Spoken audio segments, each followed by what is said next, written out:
سلام كبراتن كبرانن تقتاتلتنا نلومي أبزا مدبزيا مسحنتي هببت تواسايت أكترس سراحيت فيلمن حقازيت وطعاتن كنلاليكم منا فيلم زكتاتل سب درجة زي فلت أيلن أنجلينا جولي لومي مس أنجلينا جولي زلالي صحفينا ترجمنا كنقرب لكم مكتتالكم زعدم إفرم قدي سناي مكتتال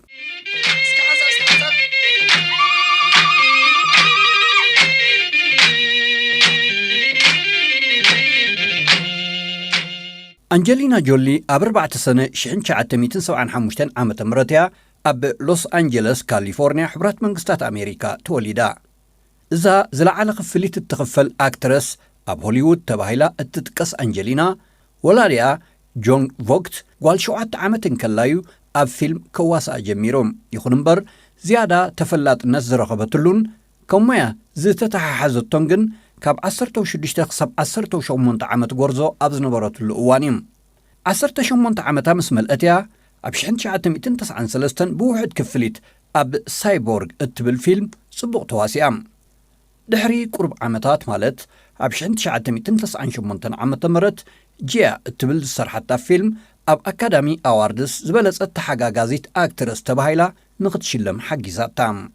بز جمر منفعتا أب موسى فيلم حادي كلتا 10 نابلة نابوزوح دايبوم زبزح السرحاتو كم مستر and Mrs. Smith Wanted Salt The Twist Might Heart King Fu Panda Unbroken Changeling First They Killed My Father Girl Interrupted George Wallace وزت أبستر حتى فيلمتات كساب كلتا شحن 18 أبزلو جزي إيمي أواردز جولدن جلوب أوارد سكرين أكترز جيلد أوارد أكاديمي أوارد بافتا أوارد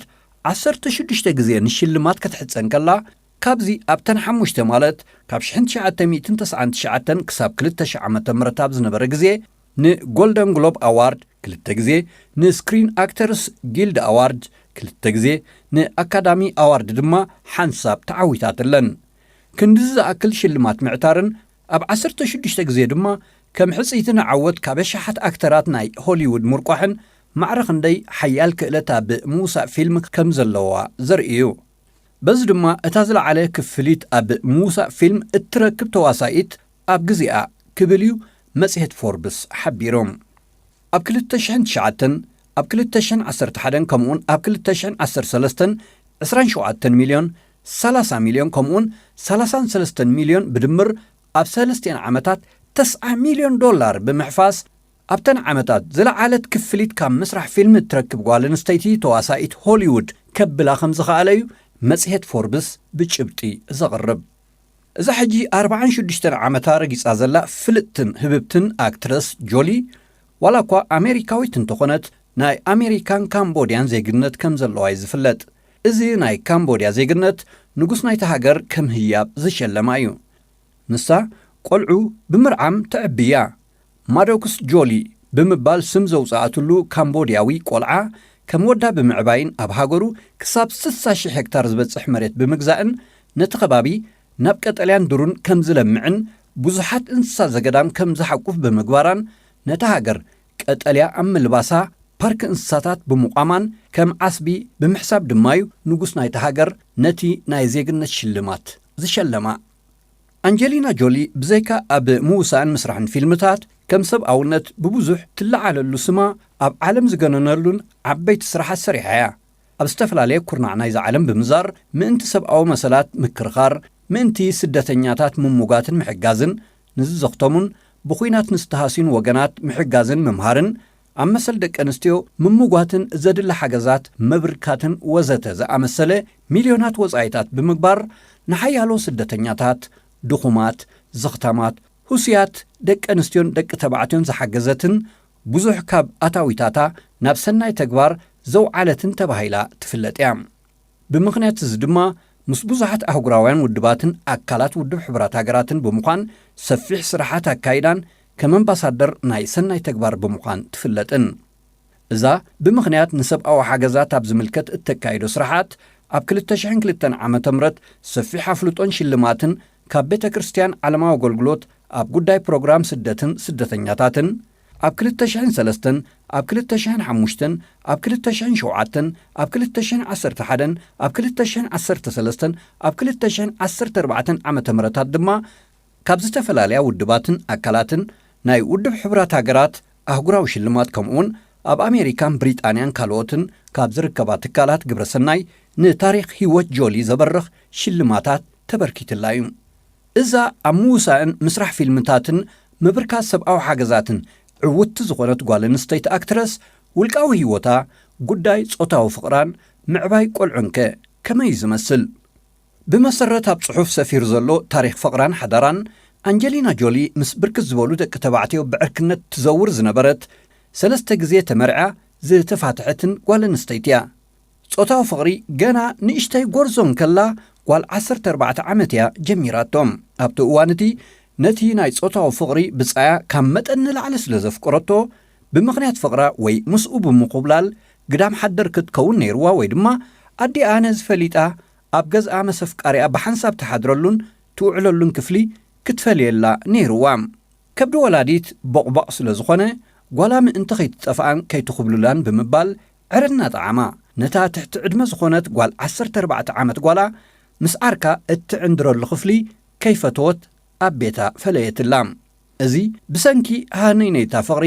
ኣብ ንኡስ ዕድሚኣ ንስድራ ከተገድድ ዝገበራ ናይ ጉርዙውና ግዜ ሕልፍ ምስ በለላ ግን ናብ ልባ ተመሊሰያ። ካብ ጓል 16 ዓመታት ሒዛ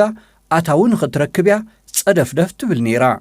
ኣብ ምውሳእ ፊልሚ ድማ ከም ዓቢ ሞያ ተተሓሓዘቶ።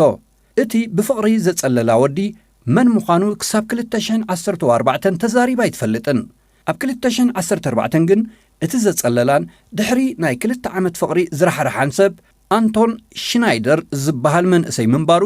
ብሰንኪ ፍቕሮም ምቁራጹ ድማ ኣብ ምውሳእ ፊልም ኣትሪራን ተወፍያን ንኽትሰርሕ ንሕ ከም ዝሓዛን ድሕሪ ርብዒ ዘመን ናይ ፍቕሮም ኣብ ሓደ ቃለ መጠይቕ ደርጓሓቶም። አንጀሊና ጆሊ ብዘይካዚ ብፍቕሪ ጓል ኣንስተይቲ ንጓል ኣንስተይቲ እውን ተሰኒፋ ነይራ እያ። ንሓንቲ ሞዴሊስትን ኣክትረስን ዝኾነት ጆኒ ሽምዙ ምስ እትበሃል ሰብ ፍቕሪ ሒዝዋ። ምስቲ ድሕሪ ቁርባ ኣዋርሕ ዝተመርዓዋን ድሓር በዓል ቤታን ዝኾነ ሚለር እንተዘይትላለ ነይራ ምስታ ጓል ከምዚ ኣብ ገለ ሃገራት ምዕራብ ዝርአ ምስ ተመሳሳሊ ጾታኣ ምተመርዓኹ ነይረ ክትብል ብዙሕ ሕፍረት ኣብ ቃለ መጠይቓ ብግልፂ ተዛሪባላ። አንጀሊና ጆሊ ከም ተቐዲምና ዝጠቐስናዮ 3 ግዜ ተመርዓ 3 ግዜ ድማ ተፋቲሓላ። ቀዳማይ መርዓኣ ምስ እንግሊዛዊ ተዋሳኢ ፊልም ጆኒ ሊ ሚለር እዩ ነይሩ። ኣብ 1996 ዓመተ ምህረት ተመሪዖም ኣብ 1999 ድማ ብወግዒ ተፋቲሖም። ብድሕሪ እዚ ኣይጸንሐትን ዓመት ከይመልአት ኣብ 2000 ዓመተ ምህረት ምስ ኣክተር ቢሊ ቦብ ቶርቶን ዝተባህለ ሰብ ተመሪዓ። ምስኡ እውን ኣብ 2003 ዓመተ ምህረት ተፋቲሓ። ካብዞም ክልተ ሰብኡታ ሓደ ቆልዓ እውን ኣይወለደትን። ብድሕሪ እዚ ብዕርክነት እንተዘይኮይኑ ብመርዓ ዝገብረቶ ሓዳር ኣይነበረን። ክሳብ 2014 ድማ ከይተመርዓወት ፍትሕትን ሓያምን ኮይና ትነብር ነይራ። ጎኒ ጎኒ እዚ ግን ካብ 3 ሳልሳይ ዓለም ዝኾነ ሃገራት 3 ዝኽታማት ቆልዑ ብወግዒ ብምውሳድ ከም ውላዳ ትዕቢ ነበረት። ኣብ 2014 ግን ምስታ ሓለንጋይን ተባሃግን ፍሉጥ ኣክተር ኣብቲ እዋን እቲ ምስ ዝነበረ ብራድ ፒት ብወግዒ ተመሪዓ። ንኣስታት 6 ዓመታት ድማ ብሓባር ኣብ ሓዳሮም ቀጸሎም። ኣሜሪካውያን ሚሽን ኢምፖሲብል ካብ እትብል ፊልም ዝወሰድዎ ሓረግ ዝበዝሕ ግዜ ድሕሪ ምስራሕ ናይታ ፊልም ሚሽን ኢምፖሲብል ሲ ንሓዳርያ እትምልከት በሃልቲ እዮም። ምኽንያቱ ዝበዝሑ ካብ ህቡባት ሰባት ሓንሳብ ወይ 2 ሳብ ወይ ልዕሊኡ ተመርዑ ዘይተፋትሐ ሰብ ዳርጋ የብሎምን። ንመዋእሉ ኣብ ሓዳር ጸኒዑ ዝመውት ዳርጋ የብሎምን። በቲ ኾይኑ በቲ እዛ ርህርህቲ እትበሃል አንጀሊና ጆሊ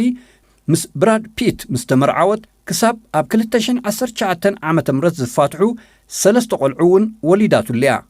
ምስቶም ኣቐዲማ ትዕብዮም ዝነበረትን ዘርዓመቶምን 3 ቆልዑ ድማ ብሓፈሻ 6 ቆልዑ ተዕብላ። እቶም ብምርዓም ወይ ኣዶፕሽን እትዕብዮም ዘላ ደቃ ሓደ ማዶኩስ ቺቫን ጆሊ ፒት ዝበሃል ካብ ካምቦድያ ወሲዳ ዝዕብየቶ ኮይኑ ሕጂ ወዲ 20 ዓመት ኮይኑሎም። እቲ ካልኣይ ካብ ቪየትናም ዝወሰደቶ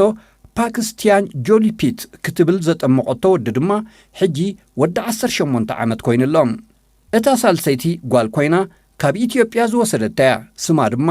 ዛህራ ማሊ ጆሊ ፒት ትበሃል ድሮ ዋል 17 ዓመት ጎርዞ ክትከውን ቁርባ ዋርሕ ተሪፍዋ ኣሎ ካብ ሳልሳይ በዓል ቤታ ብራድ ፒት ዝወለደቶም ደቂ ኸብዳ ድማ እታ በኽራ ሽሎህ ኑቬል ጆሊ ፒት ትበሃል ኣብ ናሚብያ እንከላ ዝወለደታን ሕጂ ዋል 15 ዓመት ጎርዞ ኮይና ዘላንያ ብድሕሪ እዚኣ ማንታያ ኣብ ፈረንሳ እናነበረት እንከላ ወሊዳ ወድን ጓልን ድማ ኣብ ከተማ ኒስ ተገላጊላ እቲ ወዲ ኖክስ ሊዮን ጆሊ ፒት ዝብል ስም ክወሃቦ እንከሎ እታ ጓላ ድማ ቪቪን ማርሰሊን ጆሊ ፒት ብምባል ተጠሚቓ ክልቲኣቶም ድማ ደቂ 13 ዓመት ኮይኖም ኣለዉ ካልእ ናይ አንጀሊና ጆሊ ከይተጠቕሰ ዘይንገድፎ ጉዳይ ጥዕና እዩ ካብ ቤተሰባ እናተወራረሰ ዝኸደ ናይ ማህደር እንቋቑሖን ናይ ማህፀንን ጡብን መንሽሮ ክጀማምራ እንከሎ ካብ ወለዳ ተመክሮ ረኺባ ስለ ዝጸንሐት ብመጥባሕትን መተካእታን ክትከላኸሎን ክሳብ ሕጂ ብህይወት ንኽትህሉን ክኢላ እያ ብዛዕባ ኣክትረስ አንጀሊና ጆሊ ኣብ ኣዝዩ ብዙሕ ግዜያት ኣብ ናይ ሃገራን ናይ ወፃእን መጽሔታት ጋዜጣታት መደበራት ቴሌቪዥንን ሬድዮን ካልኦት ማዕከናት ዜናን ዝበዝሕ ጽቡቕ ገለ ውሕድ ድማ ነቐፌታን ሕሜታን ተጻሒፍላን ተዘሪብላን እዩ በቲ ኮይኑ በቲ ግን እዛ ሓደ ሓዊ ዘለዋ አንጀሊና ጆሊ እቲ ተካይዶ ኣብ ሰናይ ግብሪ ዘተኮረ ስራሓታ ዓብሊሉ ካብ ብዙሕ ኩርናዕ ናይ ዓለም ናዕዳ ኣትሪፍላ እዩ ብዙሕ እውን ብዛዕባ እዚ ተዘሪብላ አንጀሊና ጆሊ ዕውቲ ኣክትረስ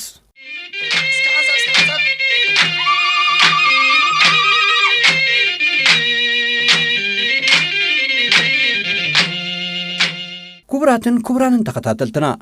ናይ ሎሚ ኣብ ሓፂር ታሪኽ ህይወት ናይ ፍልጥትን ህብብትን ተዋሳኢትን ስራሒት ፊልምን ገባሪት ሰናይን ዝኾነት አንጀሊና ጆሊ ዝድህስስ ትሕዝቶና ኣብዚ ፈጺምና ኣለና ዝመጽእ ግዜ ብኻልእ ትሕዝቶ ክሳብ ንራኸብ በቢ ዘለናዮ ሰላም ንኹላትና